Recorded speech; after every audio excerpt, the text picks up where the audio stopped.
안녕하세요. 또 좋은 대학교 윤성원입니다. 오늘 제가 소개시켜드릴 내용은 뭐냐면 배터리, 특히 이제 전기차 같은 데서 요즘 특히 이제 폐배터리가 많이 나오고 있습니다. 그래서 그 배터리 중에서 배터리 폐기 보통 자동차 같은 경우는 200개 이상 들어가는데 그 중에서 과연 어떤 애들은 잘 좋은 상태가 있을 수 있고 어떤 애들은 상태가 나쁠 수가 있는데 그런 것들을 기존의 방법이 아닌 새로운 방법으로 이거를 평가할 수 있는, 즉 스테이트 오브 헬스라고 그러는데요.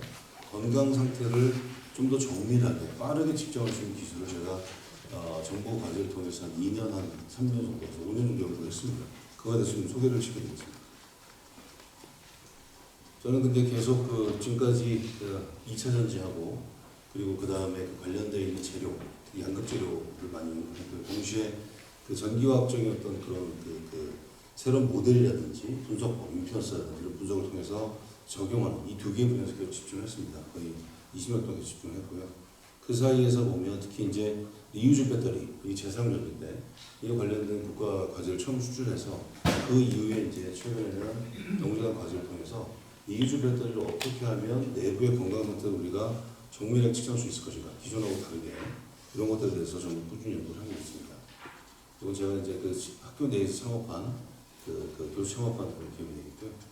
우선 가장 중요한 이제 시장 현황은 뭐 잘 아실 겁니다. 이제 전기차가 시장이 보급된 지가 10년이 넘어가고 있기 때문에 10년이 넘어가게 되면 다 쓴 전기차인 배터리가 나오게 됩니다. 물론 그거를 건강하게 잘 관리하는, 마치 사람하고 똑같죠. 운동도 해주고 잘 쉬어주고 좋은 조건을 잘 자라게 되면 건강하게 남아있을 수 있고요. 나이가 좀 들어도. 그래도 어떤 애들은 보면 터프한 조건에서 고온이라든지 저온이라든지 아니면 급속 충전 자주 한다든지 아니면 기계적 스트레스가 들어간다든지 아니면 뭐 빠르게 여러 가지 디스차지를 시켰다든지 그렇게 되면 이제 상태가 나빠지는 나오겠죠. 그래서 이런 것들이 지속적으로 아마 전기차에 대해서는 시장이 폐배터리에 대한 시장이 점점 좀 커질 거로 보이고 전기차가 증가하기 때문에 특히 아마 제가 보기 분기점이 될 수 있는 것들이 한 2년 전부터 전 세계적으로 이제 미국이라든지 유럽 쪽으로 전기차 보급되고 있기 때문에 향후에 한 7, 8년 지나게 되면 정말 폭발적으로 이 전기차가 많이 보급된 만큼 회전지에 대한 수요가 늘어날 거라고 합니다. 특히 그래서 말씀드린 것처럼 2030년에는 대략적으로 뭐 상당히 많이 수백만 대가 되겠죠. 지금 이제 보급된 게 수백만 대가 보급되기 때문에 10년 정도 지나고 나면 정말 많은 그런 전기차의 폐배터리 나오게 되고 이걸 과연 어떻게 쓸 것이냐 이게 정말 중요해질 겁니다.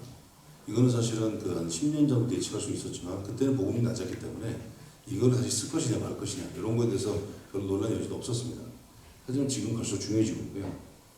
특히 해서 그래서 보시면 이게 문제는 뭐냐면 전기차를 가지고서 다 쓴 전지가 나오게 되는데 그 안에는 마치 이거와 똑같습니다. 하나로 배터리 만들 수 없기 때문에 200개, 지금 테슬라 같은 경우는 보통 500개 아니면 지금 예전의 배터리 같은 경우는 1860, 2170 가지고서 7,000개, 8,000개를 깔아서 만들었기 때문에 얘네들 분포가 발생합니다.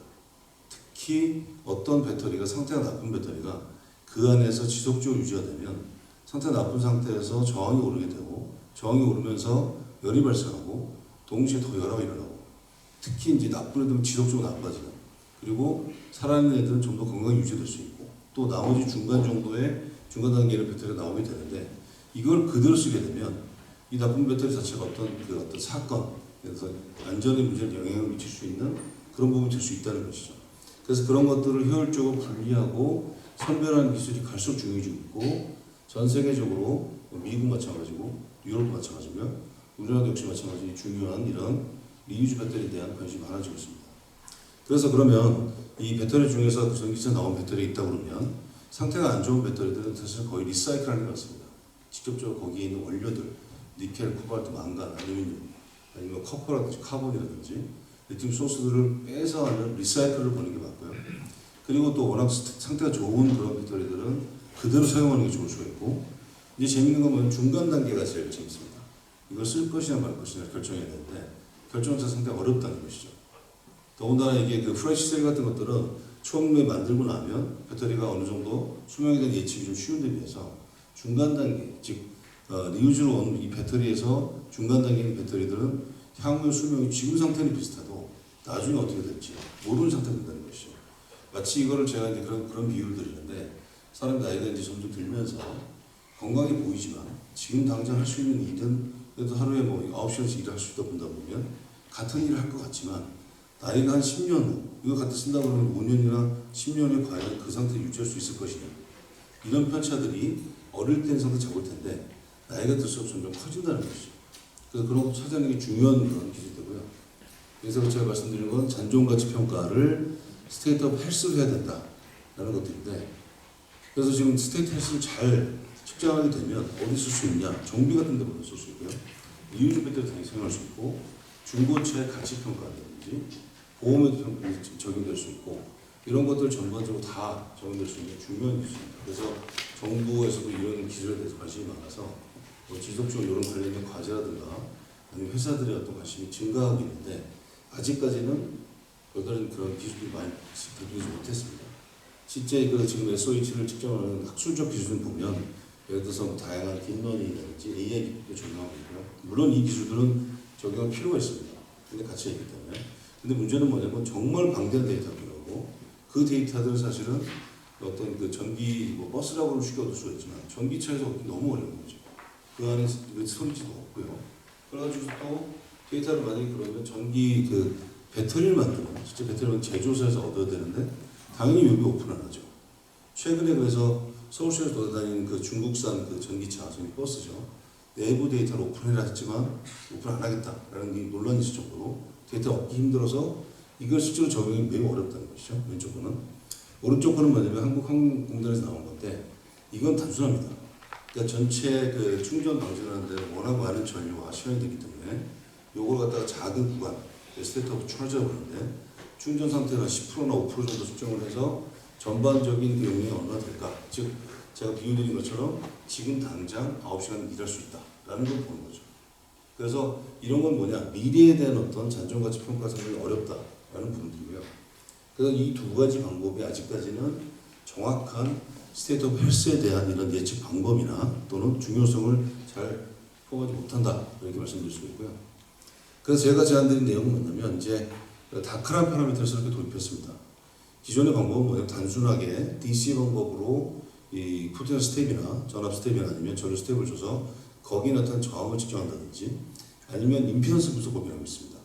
그 프리퀀시에 따라서 전류나 전압의 어떤 주파수를 가해서 거기에 나타나는 배터리 거동을 보고서 그거를 내부의 상태와 연관시키는 기술이 있는데, 그 기술로는 두 개가 동시에 한계점을 갖습니다. 그래서 제가 이제 한 2년 동안 연구한 뭐냐면, DC와 AC를 이렇게 컴바인 시켜서 DC, AC의 컴플렉스에 어드미턴스 값을 뽑아내고, 이 어드미턴스 값이 어떤 그 오른쪽 위에서 보시는 것처럼 SOH와 연관성을 갖는다라는 것들을 초창기 연구에서 어느 정도 이러면 SOH를 예측하는 데 쓸 수 있겠구나 라는 걸 처음에 이제 알 수 있었고요.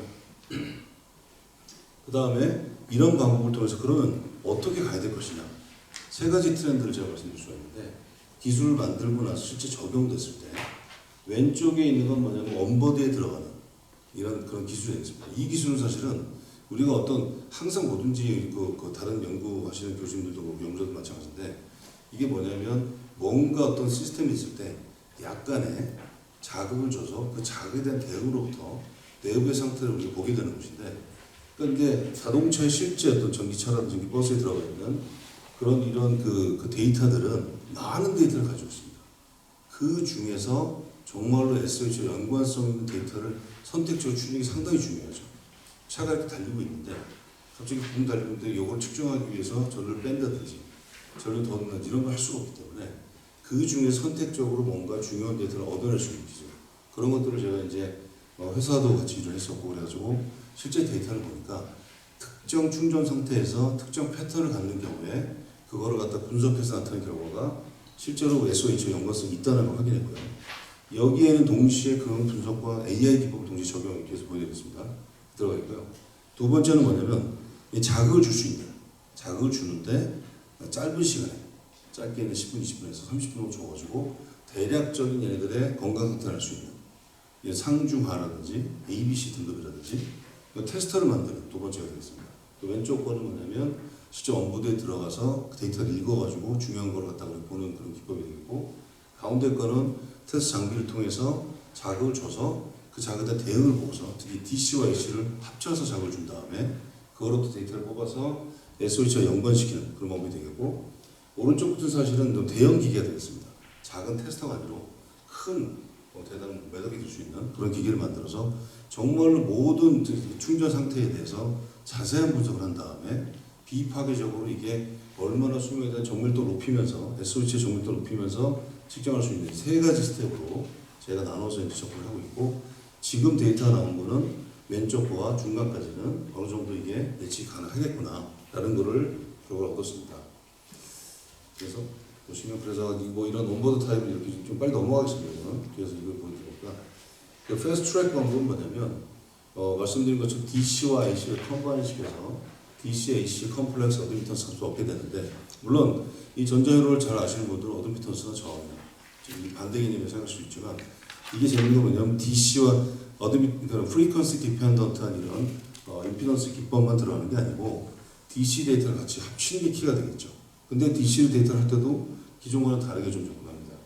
그래서 이런 것들을 SOC 50이라든지 특정 SOC 충전 상태에서 측정한 거와 SOH와 연관성을 찾는 게 중요한 기법이 되겠고요.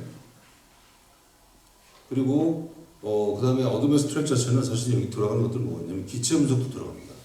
기체 분석이 사실 제가 이제 몇 년 동안 그 원통형 배터리를 가지고서 한 6년 넘게 분석을 해봤는데, 특정 기체, 특히 메탄 기체가 중요합니다. 일반적인 배터리에서 메탄 기체가 갑자기 확 증가했을 때 용량이 확 떨어지는 그런 현상이 있습니다. 그래서 그런 것들을 같이 고려하게 되면 좀 더 정밀한 이런 우리가 SOH 예측하는 기법을 만들 수 있겠구나라고 생각할 수 있었고요. 그래서 실제로 이제 저희과 같이 일하는 교수님하고 이게 진짜 회로로 구현해보자. 그 회로 구현의 설계도를 만들었고요.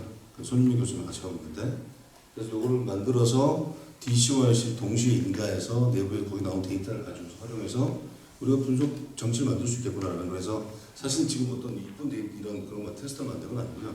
오픈만 만든 거죠. 회로 그대로 오픈돼 있고, 그래서 그거에 대한 원통형 배터리, 모듈까지 테스트를 해보니까 어느 정도 SOH 예측이 쓸 수 있겠다는 걸 확인했습니다. 물론 목표 시장은 당연히 가능한 높게 잡는 게 좋으니까 좋을 거로 생각해서 이렇게 말씀드리고요. 워낙에 중요성은 관심 있는 분들 많이 알고 계실 거라고 생각합니다. 그래서 그런 부분들이 있어서 향후에 쏟아지게 되는 이 폐 배터리를 리사이클 할 것이냐, 리유즈 할 것이냐, 리유즈 한다면 이거에 대한 수명은 어느 정도 쓸 것이냐 라는 기준을 주는 이런 것들을 좀 계속 하고 있고, 이건 뭐냐면 그 카덱스라는 회사에서 아주 예전 기법으로 자동차의 간단한 테스터를 적용해서 배터리에 대한 어떤 수명이나 상태를 나타내는 그런 기계를 개발했는데, 정밀도는 이런 상당히 떨어지죠. 단순히 저항을 측정하는 겁니다. 특정 프리퀀시를 가해서 거기서 나타나는 이 저항값, 이 다이내믹 컨덕턴스라고 부르는데, 그 값을 가지고서 해보니까 많은 그 자동차의 그 배터리 해보니까 어느 정도 상관성이 있다라는 걸 가지고서 하는, 보통 여러분 저 카세트 가시면 배터리 상태를 보기 위해서 테스트하는 장비를 많이 보고 있습니다. 근데 이건 아직 아주 프리미티브한 아주 예전 거고요. 이거를 이런 것만 적용하게 되면 사실 기존의 임피던스하고 똑같은 거죠. 그래서 이제 전반적인 전 사업화를 어떻게 할 것이냐 짜봤습니다. 그래서 최근에 이제 좀 이런 거 가지고서 해보고 테스터를 만들고 온보드도 개발해보고, 향후에는 커다란 점, 이건 물론 학교에서 할 수 있는 수준은 아닌 것 같아서 같이 이제 파트너십을 같이 하실 회사였으면 좋을 거라고 생각해요. 그래서 제가 하고 싶은 거는 여기서 보시는 것처럼 이런 테스터 만드는 거, 그다음에 온보드로 들어가는 기술, 그다음에 향후에는 커다란 이런 제대로 된 내부 상태를 다 정밀하게 하루 종일 치고, 우리가 자동차를 예를 들어서 검사소에 입고시키게 되면 하루 종일 놔두잖아요. 그러면 내부 상태를 정밀하게 보듯이 그런 방법들. 그게 아니라 이제 차가 예를 들어서 배터리를 보고 싶으면 연결을 해서 그 안에서 얼마나 쓸 수 있나, 그거 가지고서 물론 리유즈 배터리를 쓸 수 있는 거, 분리할 수 있는 거고, 실제 내가 쓰는 자동차의 건강 상태도 볼 수 있는, 배터리의 건강 상태 볼 수 있는 이런 것들을 만들어 보려고 하고 있습니다. 특허는 제가 지금 여기 포함한데 하나 포함해서 SOH 관련된 3건을 지금 출원하고 등록한 게 있고요. 지금 최근에 이게 최근 데이터라서 출원한 게 3개가 있습니다. 그래서 이 전반적으로 6개 정도 돼 있고, 이 특허는 말씀드린 것처럼 테스터에 들어가는 특허가 있을 수가 있고, 온보드에 들어가는 테스트에 특허가 있을 수가 있고, 전반적인 건 다 아우르는 특허로 이렇게 구성이 가능합니다. 네, 감사합니다.